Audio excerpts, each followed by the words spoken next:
Selamat pagi dan salam sejahtera. Berjumpa lagi kita di hari yang baru di Sejahtera Asia bersama dengan saya Jonathan Ding dan Ghazali Zawawi.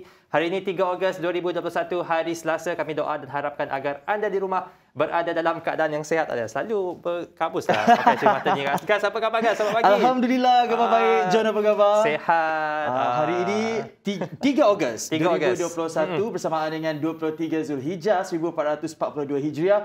Kami juga harapkan agar di mana sahaja anda berada, anda sentiasa berada dalam keadaan yang sihat dan baik-baik sahaja. Lama sebenarnya tak bergandingan dengan rakan setugas Jonathan Ding. Rindu Kan? Tapi hari ini diberi kesempatan untuk kita bersama dan itulah. Terima kasih juga kepada anda yang sentiasa menyokong kami dan menonton Sejahtera Asia, dan kita juga bersiaran langsung di Facebook, Gas. Jadi ada dua sebenarnya di TVS, Facebook TVS dan juga Facebook Sejahtera Asia. Tips kalau anda terlepas siaran langsung kami pada hari ini, kalau nak lihat kami semula di Facebook, boleh share dahulu, parking tepi dulu. Tengah hari nanti, petang nanti tengok semula, senang saja. Hari ini banyak sebenarnya perkembangan yang akan kami bawakan kepada anda. Kita akan bawakan perkembangan dari segi Olimpik Tokyo 2020, juga mengenai pengumuman BKSS. Dan apa kata sebelum kita bawakan perkembangan tersebut, kita bersama dengan rakan setugas Sofia dalam topik pengarah atau filem pendek Bagan bersama dengan pengarah atau penulis skrip filem pendek Bagan, Encik Firdaus Balam. Apa kata kita saksikan? Iko, bila balik? Pukul 8 malam.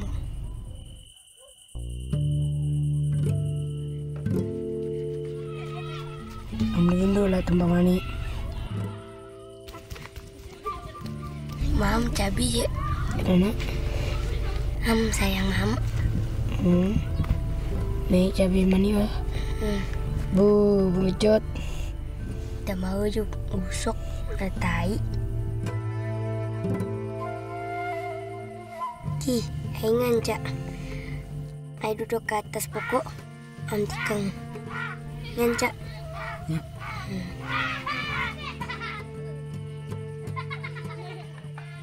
Depan kita dah pindah.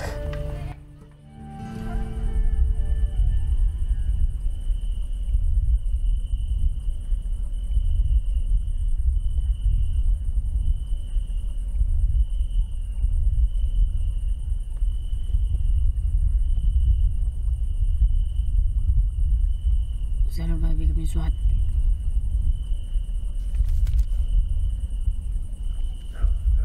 Iyalah.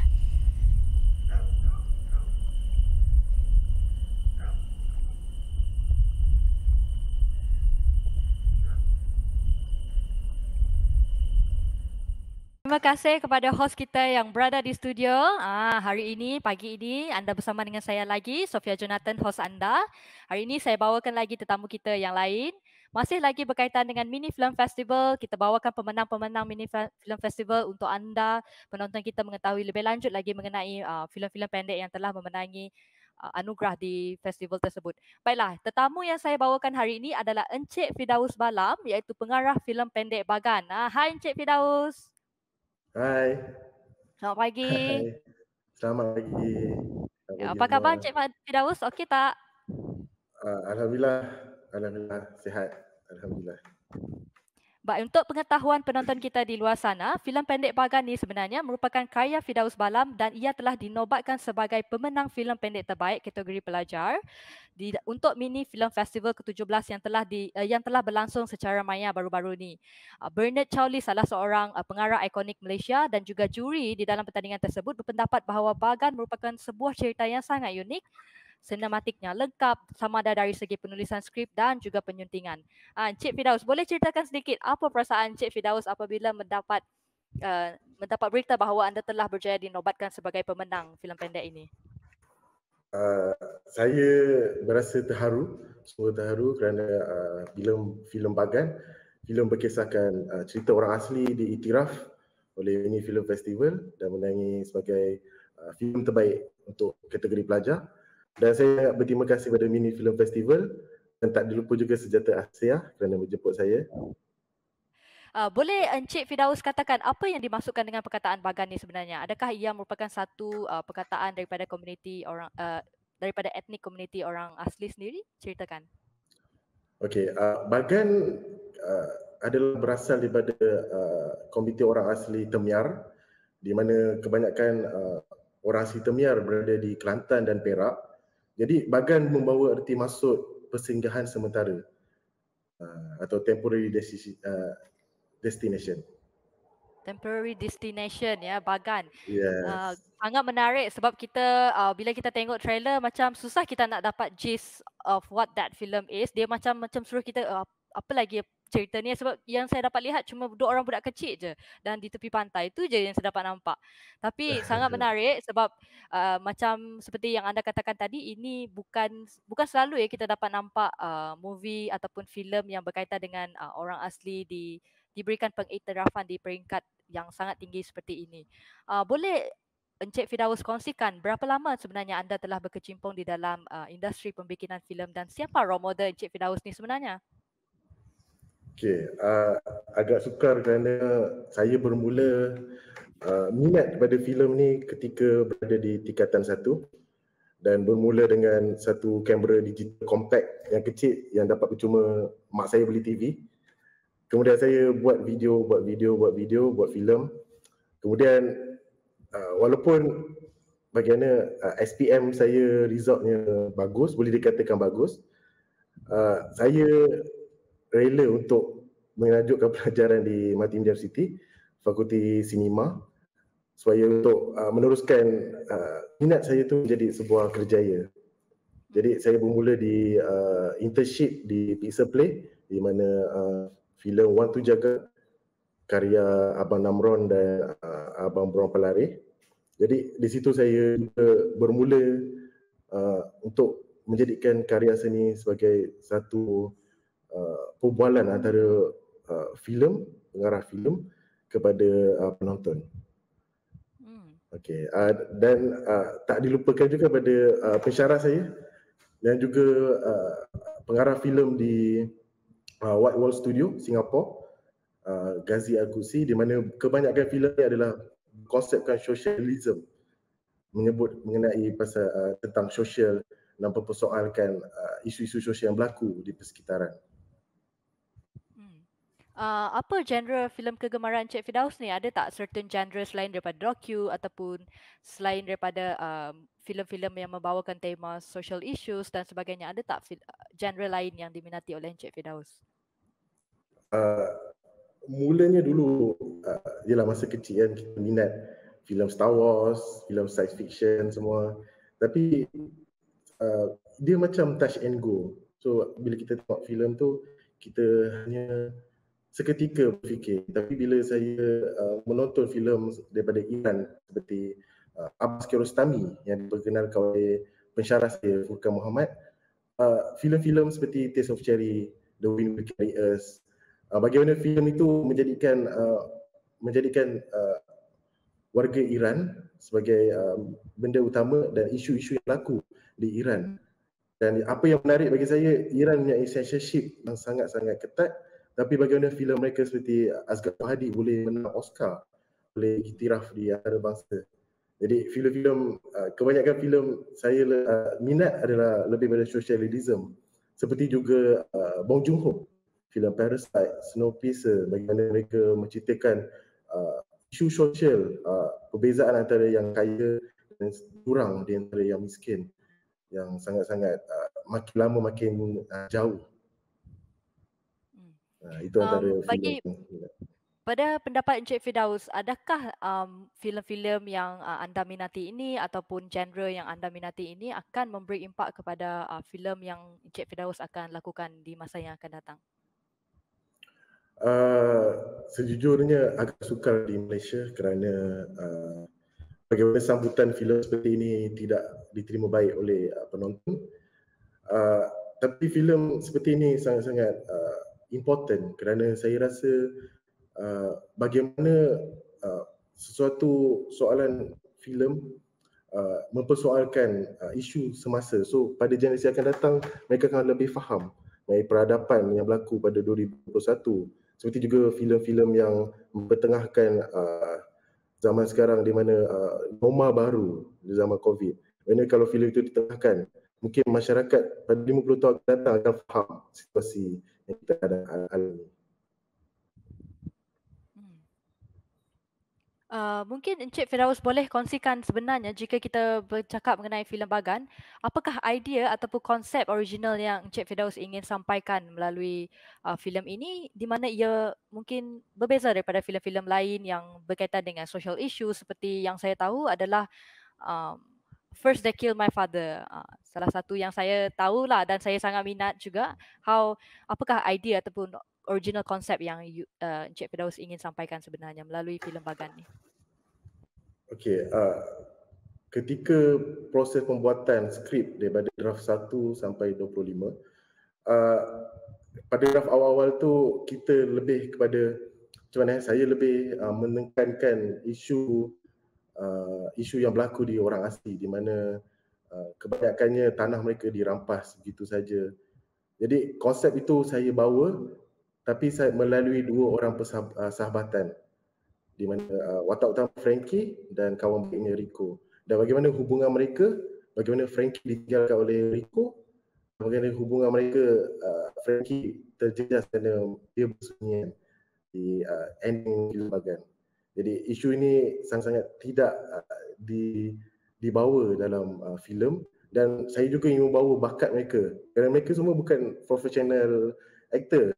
Frankie juga dia selalu ponteng sekolah dan saya harap dan mereka sukar untuk membaca. Jadi saya tidak memberi mereka skrip. Saya berlakon dengan girlfriend saya, Hanis Rosli. So saya tunjukkan cara lakonan di taman permainan. Jadi setiap hari selama 4 bulan saya berlatih dengan mereka, jadi mereka lebih faham dan lebih menjadi watak. Jadi mereka memang bakat yang istimewa.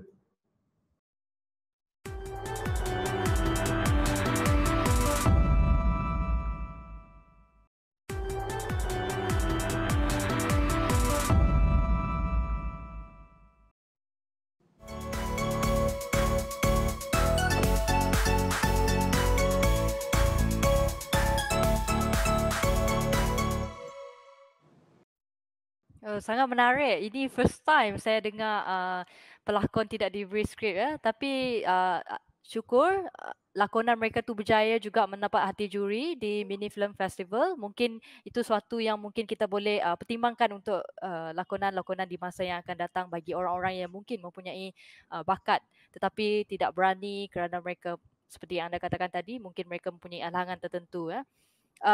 Encik Firdaus sendiri, apa halangan yang anda sering kali hadapi apabila melakukan production filem ini, dan how do you manage your resources sepanjang anda membuat shooting filem ini? Sebab kita tahu kalau filem independen sebegini dia bukan saja kurang mendapat sambutan masyarakat tetapi susah untuk mendapat funding sebenarnya. Bagaimana anda menguruskan isu-isu tersebut? Okey, permulaannya kami mendapat dana daripada MMU Entrepreneurship Development EDC. Kami mendapat sebanyak 13,000 untuk membuat satu syarikat iaitu Singapore Production. Jadi kami menggunakan separuh daripadanya untuk membuat cerita filem ini, Bagan. Antara halangan yang saya rasa sangat-sangat masih ingat dalam memori saya, ketika PKP 1, skrip bermula pada November 2019 dan sehingga hampir 2 minggu sebelum skrip ni di-lock 2 minggu sebelum syuting. Jadi banyak proses kerana kami takut sebab pelakon bukannya pelakon profesional, mereka adalah kanak-kanak biasa. Jadi saya mengubah skrip berdasarkan perwatakan mereka. Itu adalah halangan yang saya risau kerana takut lakonan tak mencapai. Dan sangat susah kalau sangat susah untuk kita bawa isu yang berat tetapi kita guna pelakon budak kecil pula tu, kita dapat lihat dah yang memang sangat mencabar ya. Ya, betul.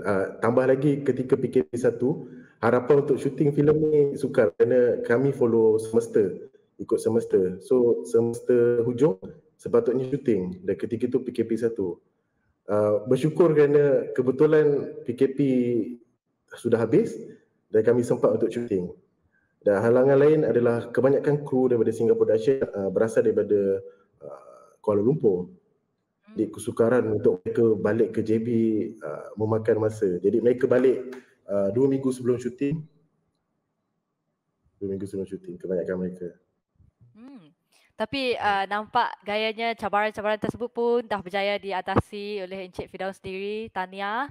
Dalam banyak-banyak scene yang dalam movie Bagan ni, mana satu yang favourite Encik Firdaus sendiri dan apa yang mana satu scene favourite Encik Firdaus dan which one yang Encik Firdaus nak sangat orang luar sana untuk tonton? Kenapa? Scene yang terbaik bagi saya, scene favourite, scene apabila Frankie, watak utama, dikutuk oleh kanak-kanak lain yang pergi ke sekolah. Jadi saya bawa diri saya, pengalaman di mana saya dibuli di zaman sekolah kerana badan besar, gemuk, dan pengalaman di mana saya seorang dan yang lain semua. Bagaimana dalam filem ni mereka bersekolah dan Frankie watak utama tidak. Jadi mereka lebih senior daripada saya. Dalam apa yang berlaku kepada saya, mereka senior daripada saya dan mereka mempunyai advantage. So perasaan dibuli itu sangat-sangat real. Jadi saya bawa ke dalam filem ni supaya senang untuk saya faham watak dalam skrip ini. Mesti sangat sentimental moment bila Encik Firdaus shoot scene tersebut sebab itu like make you reminisce balik kejadian yang pernah terjadi dengan Encik Firdaus sendiri and see other people playing the same role for you, macam dia macam flashback balik real life tu kan. Dalam memilih scene ataupun babak di dalam filem ini, bagaimana Encik Firdaus pastikan emotions yang Encik Firdaus nak tunjukkan di dalam movie ni mencapai objektif melalui konsep storytelling dan juga placemaking. Sebagai contoh, kalau di dalam trailer Bagan, kita dapat lihat, I think most part of the movie, Encik Firdaus gunakan lokasi di pantai kalau saya tak silap. Jadi, how do you make sure that the emotions that you want to portray and also isu yang melibatkan orang asli disampaikan dengan baik melalui konsep storytelling dan juga placemaking di dalam movie ini? Okey, seperti yang saya kata sebelum ni, kerisauan saya kepada pakon kanak-kanak kerana sukar untuk mereka mengetengahkan apa isi filem ini.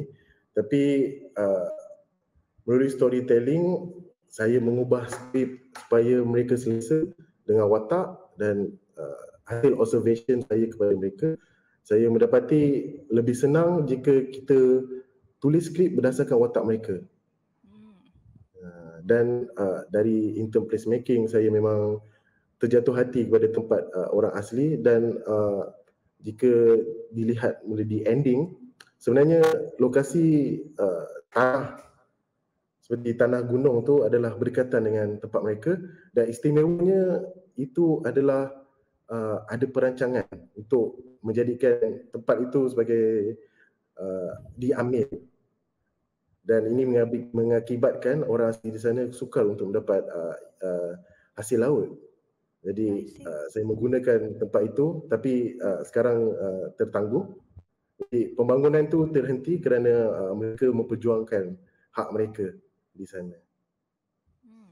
Bagaimana sebenarnya movie ini pada pendapat Encik Firdaus dapat menjadi satu jambatan perhubungan di antara komuniti orang asli di pendalaman dan juga masyarakat di bandar yang tidak tahu lagi mengenai kesukaran yang mereka hadapi pada saat ini? Ini sukar untuk dijawab kerana ia betul-betul depend kepada individu. Bagaimana penerimaan kepada mereka kepada orang asli. Jadi orang asli, sebab saya dah kenal mereka 2 tahun, jika saya bawa mereka ke mana-mana malam, saya selalu spend time dengan dua watak utama. Jadi saya dapat lihat yang orang lain semua tengok mereka seperti mana melihat mereka macam lama, macam stare kat mereka lama. Dan saya rasa itu satu benda yang sukar diterima kerana mereka juga seperti kita mempunyai IC Malaysia, mereka juga rakyat Malaysia dan mengapa etnik mereka diprejudis. Begitu juga di sekolah mereka dilayan berbeza daripada kanak-kanak lain dan itu membawa efek kepada mereka sebenarnya. Saya berharap masyarakat bandar dapat menerima dan memahami perjuangan mereka. Seperti juga masyarakat Malaysia yang mempersoalkan seperti isu sebelum ni Israel yang merampas Palestin, begitu juga orang asli yang tanah mereka dirampas begitu saja. Kalau jika kita melihat movie Bagan ini, selain daripada membawa isu penempatan, isu pendidikan kepada orang asli, apa lagi isu-isu lain yang melibatkan komuniti orang asli yang pada pendapat Encik Firdaus kurang mendapat perhatian di dalam industri perfilman negara sekarang? Bagi saya mostly pendidikan. Memang utamakan pendidikan kerana dengan pendidikan kita dapat mengubah hidup seseorang. Dengan pendidikan kita boleh membawa diri kita ke satu level yang lain. Jadi saya melihat hampir lebih daripada separuh kanak-kanak orang asli tidak bersekolah kerana salah satunya dana tidak cukup dan mereka bergantung pada hasil laut. Jadi saya berharap agar bantuan diberikan kepada mereka untuk pergi ke sekolah. Dan ada juga yang pergi ke sekolah tapi mereka tidak mahu kerana mereka dianggap berbeza oleh kanak-kanak lain serta pihak sekolah sendiri. Jadi harapan saya memang mereka diberi peluang yang secukupnya untuk pendidikan kerana dapat mengubah nasib mereka. Kita juga berharap agar ini menjadi satu batu loncatan untuk komuniti orang asli di Malaysia lebih lagi diketahui ramai, bukan sahaja kawasan penempatan mereka dari segi etnik ataupun social lifestyle, tetapi bahkan juga isu-isu yang melibatkan kehidupan seharian mereka yang selalu orang bandar ni macam take for granted. Jadi apa perancangan Encik Firdaus untuk memasarkan filem ataupun production ini supaya ia dapat diakses oleh lebih ramai orang di luar sana? Sebab kita tahu kadang-kadang independent film movie seperti ini dia tak dapat diakses oleh orang ramai. How do you plan to market it?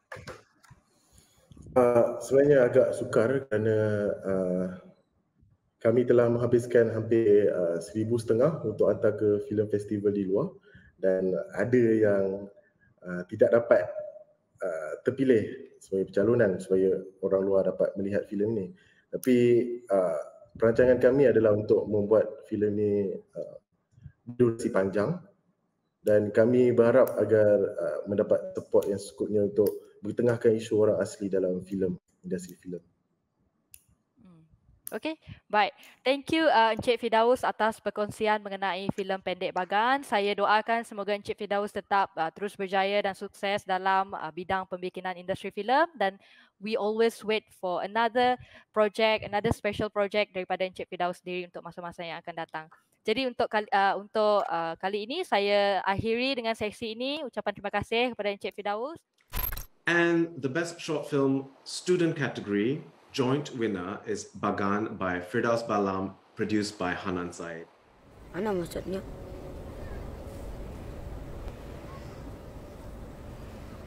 Dia ketenangkan je. Je. Kumai ko. Ada. This film, the jury felt, was a tender story of two boys told in a very unique setting, was a complete film cinematically in terms of writing as well as editing. We also want to acknowledge that this team produced a very strong entry in the open category parking lot. So collectively, we feel that this festival is about encouraging emerging voices, emerging creativity within the Malaysian cinema landscape. And this prize is to the team because we want you to keep making films. But for now, congratulations. Hello everyone, I'm Firdaus Balam. I'm the director of Bagan. I'm from Singa Production and I would like to thank to my producer, Hanan, Syed Hanan. And I would like to thank to my writer, my cinematographer and all my crew for their effort in making this film.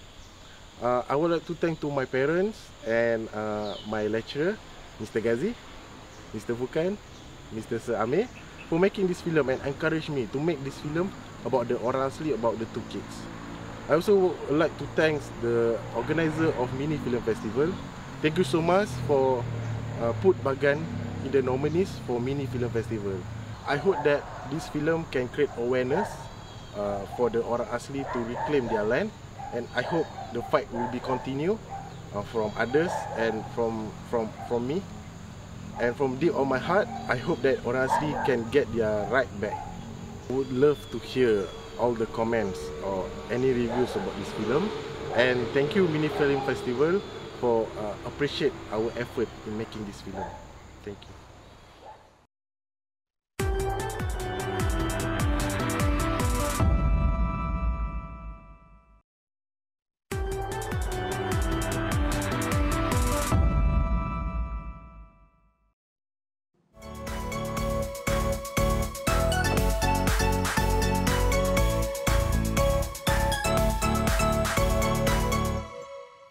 Kembali lagi dalam Sejahtera Asia, teruskan kesetiaan anda bersama kami sehingga jam 8.30 pagi. Tadi John, kita bersama dengan rakan setugas, Sofia Jonathan, menemubual pengarah atau penulis skrip filem pendek Bagan, Saudara Firdaus Balam. Filem pendek mengenai komuniti orang asli, dan saya kira dengan platform yang ada di Sejahtera Asia ini, kita harapkan agar filem pendek tersebut mendapat sambutan. John, kenapa Syah mata tu? Kabus? Yelah, kabus lah. Dia macam, tengok. Dia tadi okey. Kalau buka je okey tak? Nampak tak? Buka okey, tapi macam rabun sikit. Saya dah rabun jauh ni. Tapi tak apa, masih boleh lagi. Tak apa. Yang penting kita bawakan perkembangan semasa, dan ini antara tumpuan yang perlu untuk menjadi fokus utama anda hari ini. Pertama, kita akan bawakan perkembangan Tokyo 2020. Indonesia, John. Yes, semalam Indonesia meraih pingat emas pertama Sukan Olimpik menerusi acara badminton. Dalam acara final bergu wanita di Tokyo lah, dan mereka dah menewaskan pasangan pilihan kedua dari China, Chen King Chen dan Jia Yifan 21-19, 21-15 dalam tempoh kurang dalam sejam. Dan semalam saya sempat melihat juga Presiden Indonesia Joko Widodo sempat menelefon mereka via video call untuk mengucapkan tahniah kepada pasangan Indonesia ini bergu wanita badminton yang berjaya meraih pingat emas pertama untuk negara jiran kita, Indonesia. Tahniah kami ucapkan kepada Indonesia. Setakat ini, kalau boleh kami bawakan perkembangan semasa pingat yang telah dikumpul oleh negara Indonesia, 1 emas, 1 perak dan 2 gangsa. Manakala bagi Malaysia setakat ini, 1 gangsa setakat ini. Tapi jangan bimbang, ada ramai lagi atlet kita yang insya-Allah akan menghadiahkan pingat buat negara Malaysia. Antara acara yang akan menjadi tumpuan utama adalah Pandalela dan Jun Hong, acara 10 meter platform individu wanita. Diharapkan daripada acara ini dapat menghadiahkan pingat terbaik buat negara di pusat akuatik Tokyo esok. Juga Azizul Hasni, atlet berbasikal Malaysia. Datuk sebenarnya baru-baru ini diberikan gelaran Datuk, dan kita imbau kembali sekiranya perjalanan Datuk Azizul ini pada Tokyo, pada Olimpik Rio 2016, beliau telah memperoleh pingat gangsa. Jadi ini antara harapan kita untuk sukan negara. InsyaAllah kita doakan yang terbaik. Seterusnya John, mungkin mengenai fasa ketiga. Ini berita baik untuk seluruh rakyat di negeri Sarawak, Labuan dan juga Perlis. Sebab kita akan beralih ke fasa ketiga. Pelan pemulihan negara bermula esok 4 Ogos 2021. Itu kata Perdana Menteri Tan Sri Muhyiddin Yassin, dan beliau juga sempat mengucapkan tahniah dan syabas. Dan sentiasa beliau mengingatkan untuk kita patuhi SOP dan peraturan yang telah ditetapkan, dan agar usaha untuk menambah baik situasi pandemik ni negeri masing-masing diteruskan. Itu katanya beliau kongsikan di Facebook Tan Sri Muhyiddin Yassin. Kita akan beralih Sarawak ke fasa ketiga PPN. Dan kalau boleh John, kita kongsikan kepada penonton di rumah. Mungkin ada yang ingin tahu apa do's and don'ts semasa fasa ketiga. Antaranya, rentas daerah dibenarkan. Namun rentas negeri masih lagi tidak dibenarkan. Lepas tu, kapasiti penumpang, taksi dan khidmat e-hailing ditingkatkan kepada 3 orang termasuk pemandu. Salon kecantikan dibenarkan beroperasi, dan antaranya seterusnya adalah industri kreatif dibenarkan beroperasi tanpa penonton. Aktiviti sosial namun masih lagi tidak dibenarkan. Itu antara do's and don'ts semasa fasa ketiga PPN. Okey, seterusnya berita baik saya kira untuk individu bujang. Okey, betul. Sebab untuk semak status bantuan khas Sarawak Ku Sayang 6.0 boleh dilakukan untuk penerima bujang B40 melalui laman rasmi http.bkss.sarawak.gov.my. Jadi boleh dah semak status adakah anda layak ataupun tidak layak menerima. Macam gas layak tak terima? Rahsia, tapi apa pun kita doakan yang terbaik. Kalau tengok lepas ni saya beli belah, maksudnya adalah tu kot. Kalau Jadi, John macam mana? Saya masih menunggu. Saya masih menunggu lagi. Kita doakan yang terbaik, insya-Allah. Mereka yang terjejas akan terus dibantu semasa tempoh yang mencabar ini. Itu untuk individu bujang ke John? Untuk ketua isi rumah KIR B40, mereka akan menerima pembayaran tunai RM250 sebulan untuk tempoh 6 bulan sehingga lebih kurang pada 31 Disember nanti. Jadi diharapkan agar bantuan ini cukup dan dapat digunakan sepenuhnya lah untuk membantu sebersedikit keperluan yang kita perlukan pada setiap hari semasa tempoh pandemik COVID-19 ini. Okey, kita bawakan juga perkembangan mengenai program imunisasi COVID-19 kebangsaan yang mana kata Menteri Penyelarasnya Khairy Jamaluddin, kaedah vaksinasi secara jumpa terus atau walk-in bagi warga emas John yang berusia 60 tahun dan ke atas akan diperluaskan ke seluruh negara mulai minggu depan.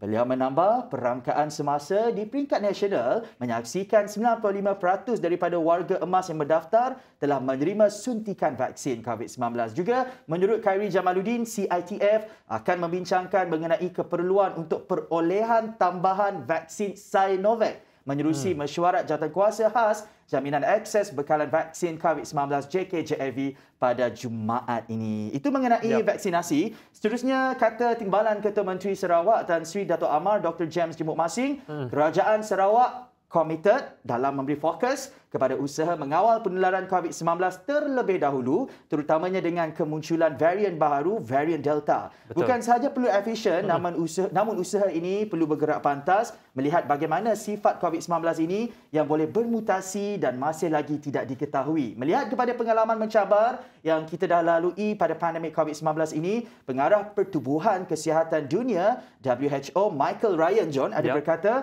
varian Delta hanyalah satu amaran kepada dunia untuk membendung COVID-19 sebelum ia bermutasi menjadi sesuatu yang lebih berbahaya. Jadi sekarang ini saya rasa John, seketat mana pun peraturan, kalau kita sendiri yang tak laksanakan tanggungjawab kita, kes tetap naik. Jadi kita sendiri yang kena lindung diri, lindung semua. Okey, apa kata kita bawakan kepada mereka terus sahaja kepada status terkini COVID-19 di Malaysia secara ringkas.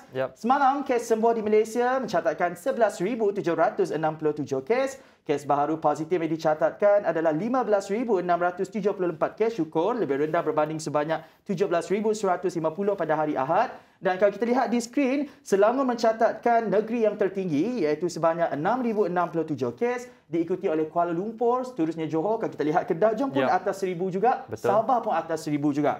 Dan kalau kita lihat semalam, kes kematian yang dicatatkan adalah sebanyak 219 kes dan ini menjadikan jumlah kes kematian adalah 9,403 kes. Bagaimana di Sarawak, John? Alright, di Sarawak semalam merekodkan 411 kes baharu COVID-19 dengan tiada kematian direkodkan. Dan kalau tak silap saya, dah 5 hari berturut-turut tanpa merekodkan kematian baharu di Sarawak dan itu merupakan satu berita yang bagus.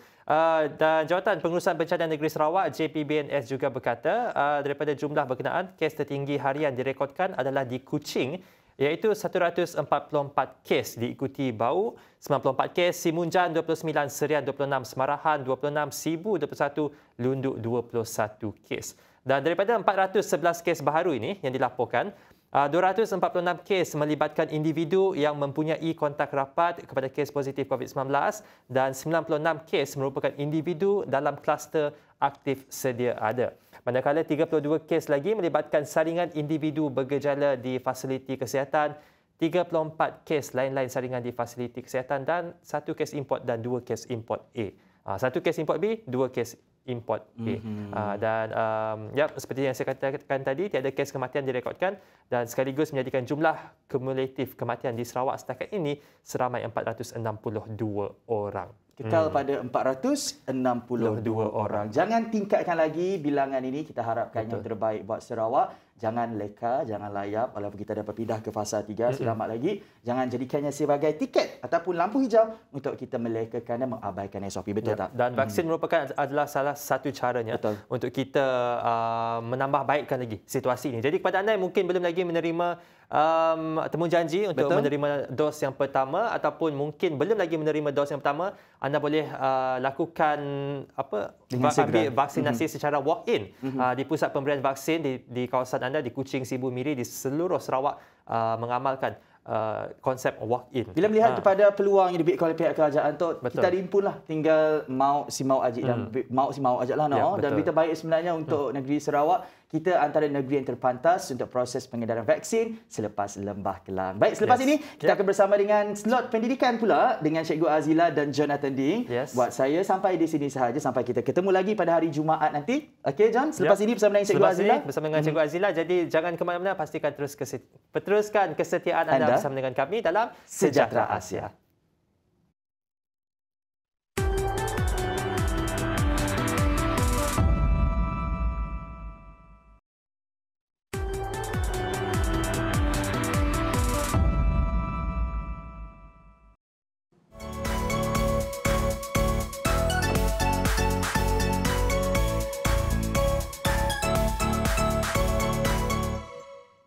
Kembali lagi bersama dengan saya, Jonathan Ding, dalam Sejahtera Asia. Terima kasih kepada anda yang masih lagi setia bersama dengan kami orang di situ, di TVS, bersiaran langsung saluran 122 Astro dan juga MyTV. Baik, di blog terbaru ni semestinya kita akan masuk ke slot pendidikan bersama dengan cikgu kegemaran kita, Cikgu Azila. Hai Cikgu, selamat pagi. Selamat pagi John. Apa khabar hari ini? Khabar baik, sihat alhamdulillah. Jadi, Cikgu, hari ini apa yang Cikgu nak kongsikan ataupun nak ajar hari pagi ni? Kita nak kongsikan ini based on request daripada parents yang ramai berkomunikasi dengan saya. Anak-anak ni katanya susah gila nak hafal CP7, CP8. Kita sebenarnya dah bawa dah dalam Sejahtera Asia sebelum ni. Tak apa, kita buat balik, kita ulang kaji dan kita inilah supaya ramai yang boleh tahu apa yang kita buat. Now CP7 dan satu lagi adalah CP8. Ini CP yang antara tidak begitu nak favorite lah antara student punya masalah sekarang ni kan 7 and 8. Kalau CP7, CP8 saya tunjukkan dulu, nanti baru saya nak ulang balik lah. Kalau CP7 kita buat macam ni, 0, 1, 2. Lepas itu 2, 3, 4. And then 4, 5, 6 sampai 7. Dia CP7, so dia sampai 7 lah. Lepas tu kita nak susun dekat dari sini dari sini, ingat dia punya susunan sifar 1, salah pula saya. 1, 2, 3, 4, 5, 6, 7, 8, 9. Maka di sini jadilah CP7 yang mana ini adalah 1 darab 7, 2 darab 7, 3 darab 7, 4 darab 7, 5, 6, 7, 8, 9, 10. Jadi dah CP7-nya dah. Tapi teknik ini sekali lagi saya nak bagi tahu, dia bukanlah mengatakan bahawa student tak perlu hafal CP, tak. Ini untuk membantu pelajar lah. Untuk membantu pelajar lebih senang nak hafal CP. Kita tukar color and then kita pergi pula kepada CP8. Kalau CP8 lagi senang.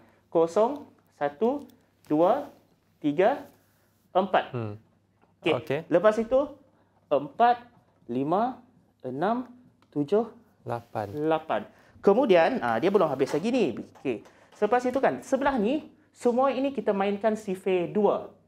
CP2 mula dengan 0, 2, 4, 6, 8. Tapi dekat sini dia ulang balik yang di sini. 0, 2, 4, 6, 8. Jadilah CP8. Senang ya? Senang. Senang.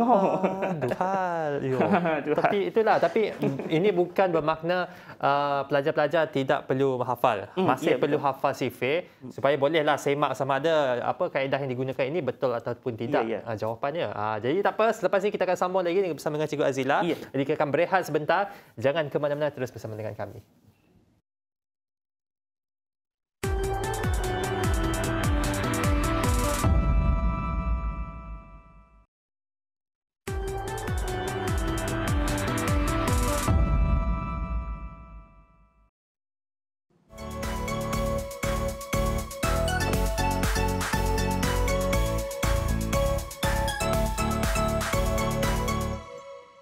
Kembali lagi bersama dengan kami dalam Sejahtera Asia bersama dengan saya Jonathan Ding dan juga Cikgu Azila. Dan tadi Cikgu Azila kongsikan mengenai cara untuk kita dapat jawapan sifir 7 dan 8 dengan begitu pantas dan mudah. Tapi sekarang mungkin boleh kongsikan lagi. Kita sambung. Okey. Apa yang kita buat tadi? Saya dah tanya tadi, adik Irdina. Adik Irdina kata nak ulang balik. Yes, dia kata. Kita ulang baliklah. Sebab selalunya kalau saya ajar yang ni, kadang-kadang dia tak boleh catch dah sekali kita ada ni kan. Kita matematik memang kena buat ulang-ulang, cikgu. Ya, betul. Pola sekali-sekali saya akan ingat. Mau pola banyak kali. Betul. Okey, jom kita buat satu persatu yang ni. Okey. Sifir 7 kita mulakan atas ini 0, 1, 2. Bukan nombor telefon 0, 1, 2. Lepas itu 2 ni ulang balik. 2, 3, 4. Kali ni kita buat slow-slow. Okey, lepas tu 4 ni pun konsepnya ulang balik. 4, 5, 6. Memandangkan ini sifir 7, alang-alanglah sampai 7. Okey. Selepas itu dekat sini kita akan untuk melengkapkan sifir 7, ingat kiraan dari sini dari belakang ini jadi 0, 1. Okey, naik atas, turun bawah, turun bawah lagi, naik atas lagi. Okey, 5, 6, 7, 8, 9. Jadilah sifir 7 yang mana, okey, tengok ni. Ini adalah 1 darab 7, 2 darab 7 14, 3 darab 7 21, 4 darab 7 28, 5 darab 7 6 darab 7, 7 darab 7, 8 darab 7, 9 darab 7 dan 10 darab 7 yang last sekali ni. Jadi macam saya nak ulang lagi, nak bagi tahu lagi kepada adik-adik semua bahawa ini tidak bermakna anda tak perlu hafal sifir. Bukan. Jangan salah ni lah. Okey, ini untuk membantu bagi yang susah sangat hafal sifir 7 dan sifir 8. Kita padam balik sifir 8. Tengok ingat lagi tak? Saya lupa dah, cikgu. Nak murid soalan dah lupa dah ni. Okey. Macam mana yang dekat Facebook sekarang ni? Siapa ada dekat Facebook tadi? Muiz Matali, okey, apa lagi? Siapa lagi? Irdina, Haziq ada. Siapa lagi ada dekat Facebook ni? Sakinah. Hidayat Sakinah ni Hidayat. Okey. Ramai. Okey, jom. Kita tengok ingat lagi tak ada orang. Okey, sifir 8 Kalau sifir 8, kita mulakan dengan sebelah kiri inilah 0, 1, 2, 3, 4. Okey, dia punya key tu dekat 4 ini, dekat 4 ni. 4 ni kena ulang sekali lagi. Barulah jalan balik. 4, 5, 6, 7, 8. Okey. Tukar color dulu. Selepas itu, di sini. Dia naik atas Naik atas. Okey. 0, 2, 4, 6, 8. Ini sifir 2. Lepas tu ulang balik sifir 2. 0, 2, 4, 6, 8. Jadilah sifir 8. Yang mana ini 1 darab 8, 2 darab 8, 3 darab 8, 4, 5, 6, 7, 8, 9, 10 darab 8. Jadi dia sifir 2 tapi berhenti dekat 8. So nombor belakang tu lah. So 0, 2, 4, 6, 8, 0, 2, 4, 6, 8. Ya, betul. Sangat memudahkan kerja, kurangkan masa untuk kira. Dia masalahnya John, kalau adik-adik ni yang tak hafal sifir 7, tak hafal sifir 8, apabila mereka nak buat pembahagian, contohnya berapa ratus-ratus nombor and then nak bahagi 7. Dia tak hafal, bila nak bahagi 7 dia mesti hafal sifir 7 kan? Okey. Tapi kalau dia tak hafal sifir 7, dia akan buat dekat tepi tu tambah 7 tambah 7 lagi 14. Tambah lagi. Tambah boleh jadi salah. Kan? Sebab dia mana tahu tak salah tambah, kan? Mana tahu dekat sini 35 tiba-tiba dia jadi 34 pula sebab dia salah tambah. Dia kaedah inilah. Dia lagi kalau tambah macam tu, dia lagi banyak ataupun lagi tinggi persentasenya untuk lakukan kesilapan. Tapi sebab saya pun buat macam tu juga dulu. Saya pun sempat juga buat. Tapi kita belajar. Ini cara baru, dah zaman moden, jadi adalah penyelesaian cara moden, cara baru. Mungkin ada lagi sedikit yang mungkin nak dikongsikan. Okey. Saya nak alang-alang 7, 8. Ada satu lagi yang menarik. Student rasa susah. Okey, yang ni bonus. Okey. Dia macam susah, tapi bila dah dapat faham teknik ini kan, sifir apa, yang selalu student ni dia dah hafal sifir 7, 8, 9, 10, 11 dah hafal. Tapi 12 kadang-kadang ada lambat sikit lah nak hafal sifir 12 sebab besar sangat nombornya. Sifir 12. Bagi saya better buat macam ni. 12 kan? 12. Cara untuk buat sifir dengan betul. Okey, garis tengah-tengah ini So, ini satu kan, buat sifir satu. Sifir satu siapa tak hafal? Sifir satu just count 1, 2, 3, 4 sampai. Okay. 1, 2, 3, 4, 5, 6, 7, 8, 9 sampai 10. Okay. Lepas itu, dekat sini buatlah sifir 2. Kan? 2, 4, 6, 8. Yang ni memang betul-betul sifir 2. Sampai habis ah. Ya. 10, 12, 14, 16, 18, 20. Okey, saya share dekat sini. Ini adalah darab 1. Kan? 1 darab 12. Okay, faham. Ini yang darab 3. Okey. Ini yang darab 4. Darab 4 pula. Ini darab 2 dulu. Allahu Akbar. Okey. Ini 3. 4. Ini 4. Dan seterusnya. Okey. Yang 5 ini jangan kita ambil dia sebagai 510. Okey. 1 ini kena tambah dengan ni lah. 6. Yang 1 tambah ni jadi 6. So ini 60 lah sebenarnya. Ini yang kelima. Kita ambil contoh yang ke-6 Okay. 1 ini tambah dengan 6 dia akan jadi 72. Ini yang darab 6 dan seterusnya. Okey. Jadi kalau bawah lagi dia jadi 84. Ya, betul. Macam okay. itu. Faham? Faham. Okay. Mudah. Cepatlah mempercepatkan lagi. Tapi ini bukanlah bermakna bahawa adik-adik tak perlu hafal sifir. Ya, betul. Tak perlu belajar sifir. Masih perlu. Sebab dari kalau belajar, kalau hafal baru tahulah sama ada kita betul ataupun salah dari segi yang kita lakukan ini. Jadi itulah itu saja cikgu untuk hari ini. Jadi itu saja antara perkongsian daripada Cikgu Azila untuk pagi ini di Sejahtera Asia hari Rabu 3 Ogos ni, dan saya pasti di masa yang akan datang, hari-hari yang akan datang, episod yang akan datang lagi masih ada tips baru, cara penyelesaian yang lagi pantas untuk adik-adik ataupun untuk murid-murid. Jadi Cikgu Azila, terima kasih sekali lagi kerana sudi berkongsi di Sejahtera Asia tu hari Rabu. Hari Selasa. Selasa. Rabu dah laju gila saya sabar hari Rabu. Baik, jadi sampai di sini saja siaran Sejahtera Asia untuk hari ini. Terima kasih kepada para penonton yang sering bersama dengan kami. Jangan lupa teruskan kesetiaan anda bersama dengan TVS kerana pelbagai lagi program menarik menanti anda sepanjang hari, setiap hari. Buka saja saluran 122 Astro dan juga MyTV. Saya Jonathan Ding dan Cikgu Azila. Kita jumpa lagi di masa yang akan datang hanya dalam Sejahtera Asia. Daripada inspirasi, kami cetuskan inovasi. Jaga diri. Bye.